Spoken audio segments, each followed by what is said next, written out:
It's December 16th, 1944. Snow blankets the Belgian countryside as over 400,000 German soldiers prepare for what would become Hitler's final desperate gamble. But here's the twist. Leading one of the most elite divisions isn't some seasoned Prussian general with a fancy military academy education. It's a former baker's assistant who once fell off his horse during basic training.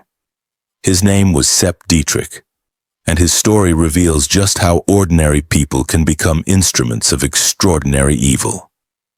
Most people have never heard of Sepp Dietrich, yet he commanded some of Nazi Germany's most feared troops.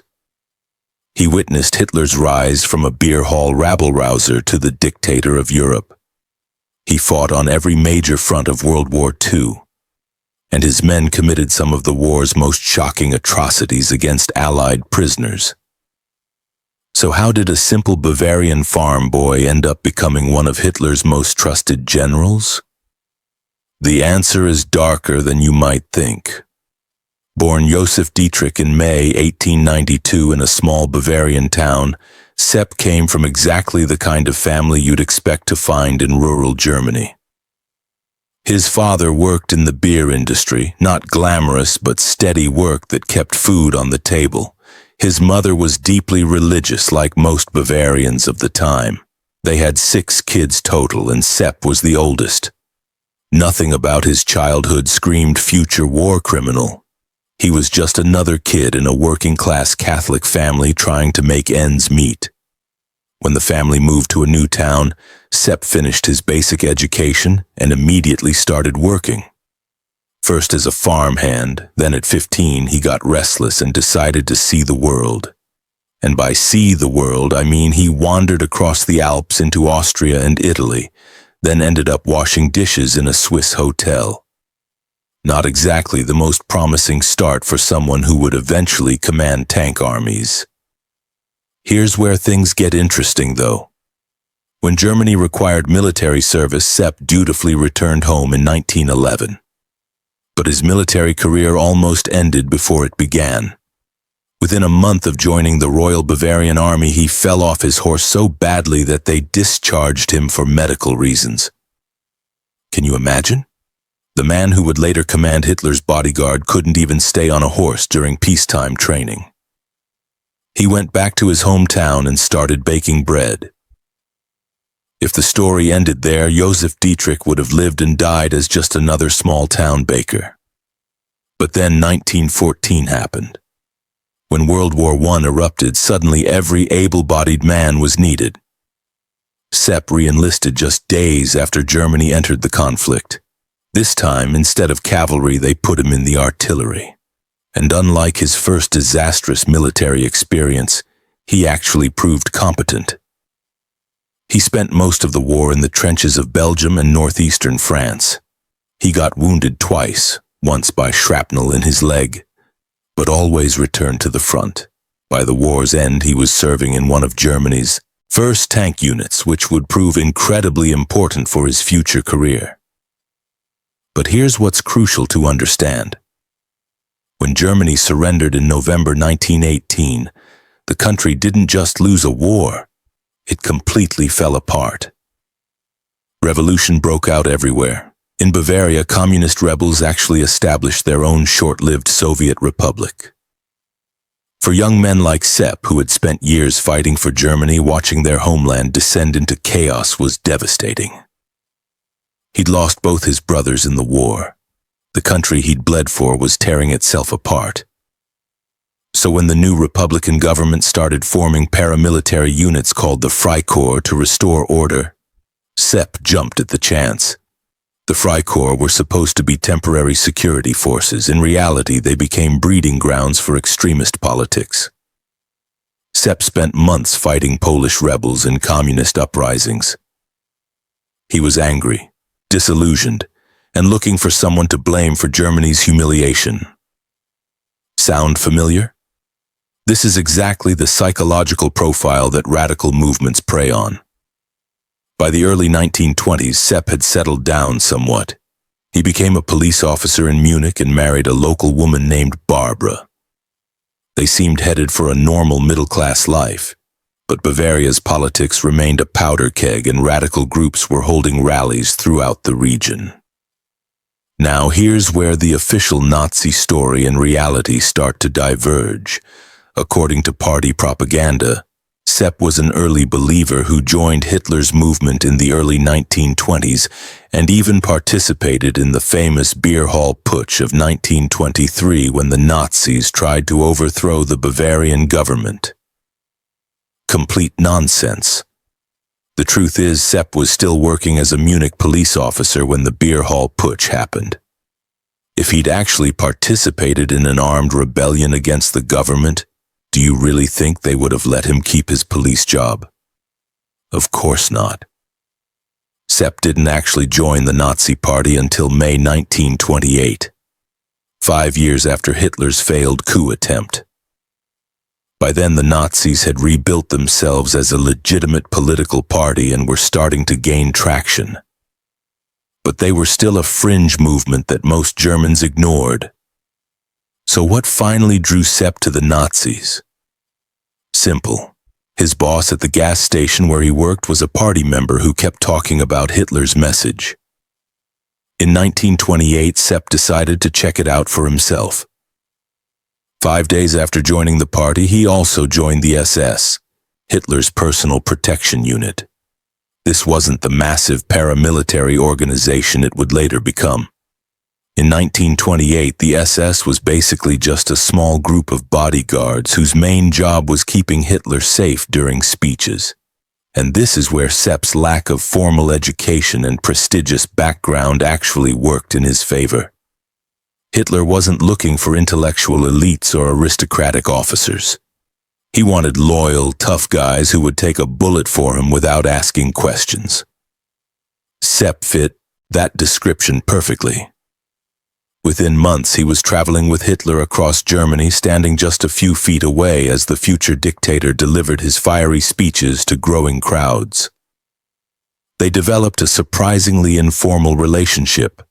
Sepp was one of the few people who could speak casually to Hitler even after he became all-powerful. This personal connection would prove to be Sepp's golden ticket to power and influence. As the Nazi Party exploded in popularity during the Great Depression, Sepp rose with it. When the Nazis won over 100 seats in 1930, Sepp became a member of parliament. When they seized control of Germany in 1933, Sepp found himself commanding Hitler's expanded personal security force. But here's the thing about proximity to power. It comes with a price. In June 1934, Hitler decided he needed to eliminate potential rivals within his own movement. The SA stormtroopers had grown too powerful, and their leader Ernst Röhm was becoming a threat. What followed was called the Night of the Long Knives, a coordinated purge that would test Sepp's loyalty to Hitler in the most brutal way possible. Hitler personally handed Sepp a death list with 6 names on it. Some of these men were former comrades from the Freikorps days. Hitler's orders were simple: find them and kill them. Sepp later claimed he was troubled by the assignment, but he did it anyway. Over the next 3 days, his men hunted down and executed everyone on the list. They even killed the wrong person by mistake, a music critic who happened to have a similar name to one of their targets. When Sepp reported back to Hitler that the executions were complete, the future dictator promoted him on the spot. Some accounts suggest Hitler even told Sepp that he himself had briefly been on the purge list but was saved at the last minute. Whether that's true or not, the message was clear. Absolute loyalty to Hitler was the only thing keeping any of them alive. With the purges complete, Sepp's unit, now called the Leibstandarte SS Adolf Hitler, became Hitler's Praetorian Guard. They provided security for major Nazi events and were prominently featured in propaganda. When Germany remilitarized the Rhineland in 1936, when they held the Olympics in Berlin that same year, Sepp's men were always visible in their distinctive uniforms. But Sepp's personal life was falling apart. His marriage to Barbara was crumbling. partly because they couldn't have children, partly because he was constantly traveling, and partly because he was having affairs. He frequented high-end brothels in Berlin and had multiple relationships with other women. By the late 1930s, he was involved with a 22-year-old woman named Ursula, who was married to another SS officer. When she became pregnant with Sepp's child in 1939, it created a scandal even within the morally flexible Nazi hierarchy. Meanwhile, Hitler was preparing for war. When Germany invaded Austria in 1938, Sepp's bodyguard unit was deployed as a military force for the first time. When they conquered Czechoslovakia, the Leibstandarte was there. When they invaded Poland in September 1939 and started World War II, Sepp found himself commanding troops in actual combat. And right from the beginning, his men developed a reputation for brutality that went beyond normal warfare. During the Polish campaign, Sepp's troops were accused of murder and looting by their own German army commanders. When the campaign ended, there was serious consideration of court-martialing him. But with Hitler's protection, nothing came of it. The pattern was set. Sepp's loyalty to Hitler made him untouchable, even when his men committed clear war crimes. When Germany invaded France and the Low Countries in May 1940, Sepp's unit had been expanded into a full division. They spearheaded the attack through the Netherlands, captured Rotterdam and The Hague, then raced south to help surround British forces at Dunkirk. For these successes, Sepp received Germany's highest military decoration. But success came with a horrific cost. On May 28, 1940, near the French town of Wormhout, Sepp's men committed their first major massacre of the war. About 100 British soldiers had surrendered after being cut off from retreat. Following the Geneva Convention, they should have been taken prisoner and treated humanely. Instead, Sepp's troops herded them into a barn, threw grenades inside, then machine-gunned the survivors as they tried to escape. 81 Allied soldiers were murdered in cold blood. Sepp wasn't physically present during the massacre, but these were his men operating under his command. And this was just the beginning. After France fell, Hitler turned his attention to his ultimate prize, the Soviet Union. When Operation Barbarossa launched in June 1941 with 3 million German troops, Sepp's division was part of the largest military campaign in human history. Initially, everything went according to plan. The Soviets were caught completely off guard and lost hundreds of thousands of men in the first few months. Sepp's division captured thousands of prisoners as they advanced deep into Ukraine. But unlike the quick victories in Western Europe, this campaign just kept going. And here's something interesting. Sepp was one of the few German commanders who publicly expressed doubts about the invasion. He told other officers he didn't think Germany could defeat the Soviet Union. The country was simply too big and the Red Army had too many soldiers. He was absolutely right, of course. But he followed orders anyway. As the campaign dragged on through 1941 and 1942, Sepp's division was shifted from front to front, Ukraine, the Crimean Peninsula, then back to France for rest and resupply. His men were exhausted, and many had contracted frostbite during the brutal Russian winter. By 1943, the tide had clearly turned. The Germans lost the massive tank battle at Kursk, effectively ending any hope of victory in the east. Meanwhile, the Western Allies had landed in Italy and were preparing to open a second front in Western Europe. Sepp bounced around from crisis to crisis. Italy when Mussolini's government collapsed, back to the Eastern Front as the Soviets pushed westward, then to France again when D-Day came. And here's where his military incompetence really showed. When the Allies landed in Normandy on June 6, 1944, Sepp was ordered to lead the counterattack that would drive them back into the sea. He left for the front without his radio equipment. Think about that for a moment. a tank division commander heading into one of the most crucial battles of the war without any way to communicate with headquarters or coordinate with other units. It's like a pilot taking off without instruments. Unsurprisingly, the counterattack failed miserably. The Allies had overwhelming numerical superiority and air support. Within weeks, German forces were in full retreat across France. By December 1944, Hitler was desperate. The Soviets were approaching Germany's eastern border, and the Western Allies were massing on the western frontier. So he decided to gamble everything on one last offensive through the Ardennes forest, what would become known as the Battle of the Bulge. Sepp commanded the 6th Panzer Army during this offensive, and it was here that his men committed the atrocity that would define his legacy. On December 17, 1944, near the small Belgian town of Malmedy, Sepp's SS troops encountered a group of American soldiers who surrendered after their vehicles were destroyed. Under the rules of war, these prisoners should have been taken to a POW camp. Instead, the SS troops marched them to a crossroads and opened fire with machine guns. 84 American soldiers were murdered in what became known as the Malmedy Massacre. Now, Sepp wasn't personally present at the crossroads when the shooting started. The immediate commanders were other SS officers. But as the overall commander of the 6th Panzer Army, the ultimate responsibility was his.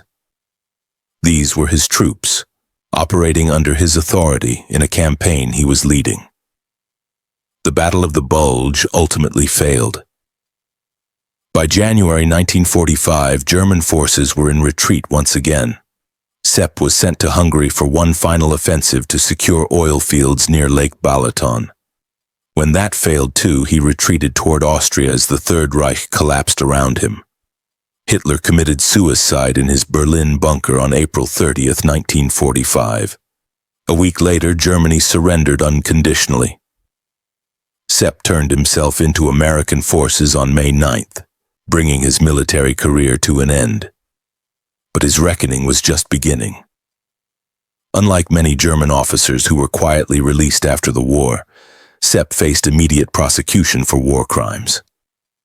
The Malmedy Massacre had been extensively documented, with surviving American soldiers providing detailed testimony about what happened. In May 1946, Sepp and 73 other SS officers went on trial at Dachau. Ironically, the same concentration camp where the Nazis had imprisoned thousands of their victims. The trial lasted 9 weeks, and when it ended, 43 defendants were sentenced to death. Sepp wasn't among them. Instead, he received a life sentence. The judges recognized that while he hadn't personally pulled the trigger at Malmedy, his leadership and command responsibility made him culpable for his men's actions. But here's where the story takes another disturbing turn. As the Cold War heated up and West Germany became a crucial ally against the Soviet Union, pressure mounted to release imprisoned German officers. Many had military experience that NATO thought might be useful against the Soviets. Sepp's life sentence was reduced to 25 years, then he was released early in 1955 after serving just 10 years. The man whose troops had murdered dozens of American prisoners walked free after a decade behind bars. Justice wasn't finished with him, though. In 1957, German authorities put him on trial for his role in the Night of the Long Knives back in 1934. Remember those execution lists Hitler had personally handed him? German prosecutors finally decided to hold him accountable for following those orders. He was convicted and sent back to prison, but his health was failing. He was released again in 1959 and died of a heart attack in 1966 at age 73. Here's the most disturbing part of this whole story. When Sepp Dietrich died, an estimated 6,000 people attended his funeral. Many were former SS members who still saw him as a hero. They draped an Iron Cross flag over his coffin and sang old SS songs during the ceremony. This happened in 1966. 21 years after the war ended, in a Germany that was supposedly denazified and committed to democratic values. So what are we supposed to make of Sepp Dietrich? On one hand, he wasn't the architect of Nazi ideology or the Holocaust. He didn't plan the invasions or design the concentration camps. In many ways, he was just a loyal soldier following orders from his superiors. But that's exactly what makes his story so chilling. Sepp shows us how ordinary people become complicit in extraordinary evil. He wasn't born a monster. He was shaped into one by circumstance, loyalty, and a series of choices that seemed reasonable at the time. When he joined the Freikorps after World War I, he was just an angry veteran trying to restore order to his homeland. When he joined the Nazi Party in 1928, they were still a fringe political movement. When he became Hitler's bodyguard, he was just doing his job protecting a political leader. Each step seemed logical given his circumstances. But those small compromises and acts of loyalty eventually led him to command troops who murdered prisoners of war in cold blood. The scariest thing about Sepp Dietrich isn't that he was uniquely evil. It's that he was remarkably ordinary. He represents the millions of regular people who enabled the Nazi regime through their compliance, their careerism, and their willingness to look the other way when convenient. History wants us to believe that the Nazis were a small group of fanatical monsters who somehow took control of Germany. The reality is much more disturbing. They succeeded because millions of people like Sepp Dietrich made the practical decision to go along with them. Some did it for career advancement. Others did it out of genuine belief. Many did it simply because it was easier than resisting. But the end result was the same. A system that murdered millions of innocent people operated with the active participation of countless ordinary individuals. Sepp's story also reveals how post-war justice was often incomplete and unsatisfying. The man who commanded troops during multiple massacres served barely a decade in prison total. Many of his subordinates who actually pulled the triggers served even less time. By the 1950s, most were free and many had rejoined the German military. This wasn't unique to Germany. Similar patterns played out across Europe as former collaborators and war criminals were quietly rehabilitated in the name of Cold War politics. The desire to move on and build new alliances often took precedence over accountability for past crimes. What makes Sepp's case particularly galling is how he spent his post-war years rewriting his own history. He invented stories about his early military service, exaggerated his role in Nazi Party activities, and portrayed himself as just a simple soldier who got caught up in events beyond his control. The man who had personally carried out execution orders during the Night of the Long Knives wanted the world to see him as an apolitical military professional. It was a lie, but one that many people were willing to accept because it was more comfortable than confronting the full truth. Even today, some military historians try to separate Sepp's tactical abilities from his war crimes, arguing that he was actually quite competent as a tank commander despite his lack of formal training. They point to his unit's success in France, the Balkans, and the early stages of the Russian campaign. But this misses the point entirely. Technical competence doesn't excuse moral failure. The question isn't whether Sepp could effectively command a tank division. It's whether someone who repeatedly enabled and covered up war crimes deserved to hold command positions at all. The uncomfortable truth is that the Nazi military machine was filled with people like Sepp Dietrich. They weren't cartoonish villains twirling their mustaches. They were practical men who made practical decisions that happened to enable genocide and aggressive warfare. Some were true believers who bought into Nazi ideology completely. Others, like Sepp, seemed more motivated by personal loyalty and career advancement. But in the end, their motivations mattered less than their actions. When Sepp's men threw grenades into that barn at Wormhout, when they machine-gunned prisoners at Malmedy, when they executed political opponents during the Night of the Long Knives, The victims didn't care whether their killers were acting out of ideological fervor or simple obedience. Dead is dead. This brings us to perhaps the most important lesson from Sepp Dietrich's life: how quickly normal people can become complicit in atrocities when they're embedded in the right or wrong system. Sepp wasn't born evil. He became evil through a series of small compromises and acts of loyalty that seemed reasonable at each step. Join the party to advance your career. Follow orders to keep your position. Look the other way when your men cross ethical lines. Cover up inconvenient facts to protect yourself and your unit. Each individual decision was understandable given his circumstances. But collectively, they transformed a small-town baker into someone whose troops murdered dozens of prisoners of war. And perhaps most disturbing of all, when it was over, he never seemed to truly understand what he had done wrong.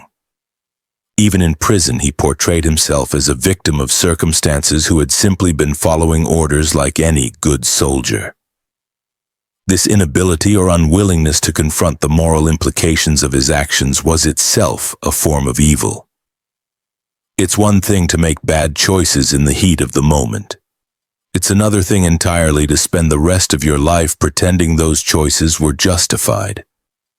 So when we ask whether Sepp Dietrich deserves to be remembered as one of the worst Nazi criminals, we're really asking a deeper question about complicity, responsibility, and the banality of evil.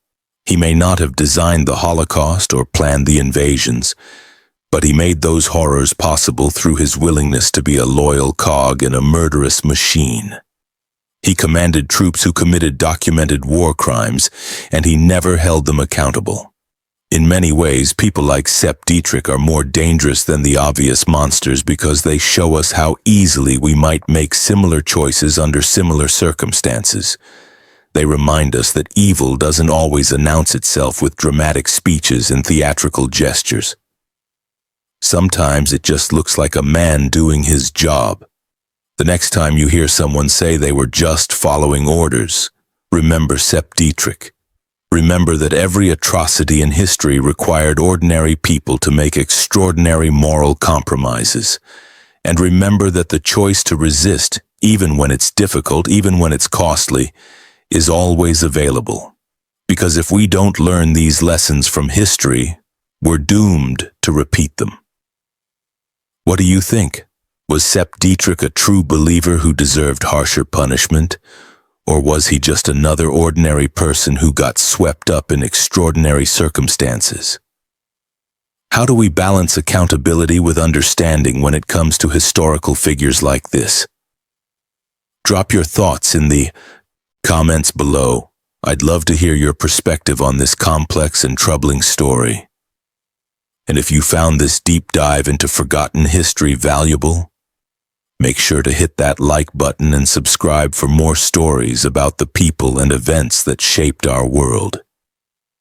History isn't just about dates and battles. It's about understanding how human choices in the past connect to the challenges we face today. Until next time, keep questioning, keep learning, and never forget that our individual choices matter more than we might think.